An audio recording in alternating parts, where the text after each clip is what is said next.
Nabi SAW datang ke Madinah lalu menjadi pemimpin pada saat beliau datang dan beliau menobatkan diri menjadi raja sekalian Nabi di Madinah karena beliau adalah seorang yang paling alim, tahu halal haramnya Allah. Bukankah Nabi SAW wasiatkan Abu Bakar radhiyallahu anhu penggantinya setelah beliau adalah orang yang paling alimnya sahabat, paling tahu halal haramnya Allah? Bukankah Abu Bakar menulis wasiat pada saat mau meninggal mengatakan, aku meninggalkan wasiat yang manusia yang paling bertakwa sama Allah dan paling paham halal halalnya Allah adalah Umar bin Khattab? Bukankah Umar bin Khattab lalu menunjuk Uthman bin Affan? Bukankah Uthman dan masyarakat Madinah akhirnya menunjuk masyarakat Madinah menunjuk Ali setelah itu karena dianggap orang yang paling alim setelah Uthman dan seterusnya.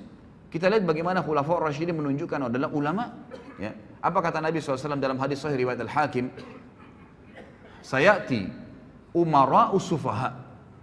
Akan datang nanti sepeninggalku adalah pemimpin-pemimpin yang sangat sufaha. Sufaha itu jamak daripada safih.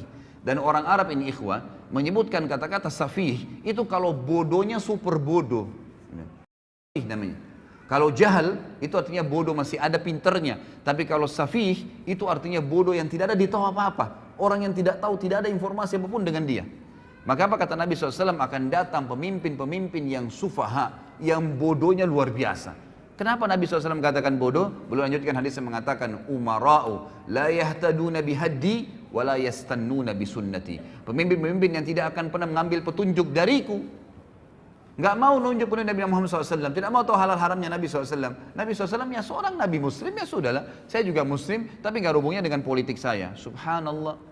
Ya. Lalu siapa yang anda jadikan patokan? Belanda, Inggris, negara-negara Barat, orang-orang kafir yang kufur kepada Allah Subhanahu Wa Taala.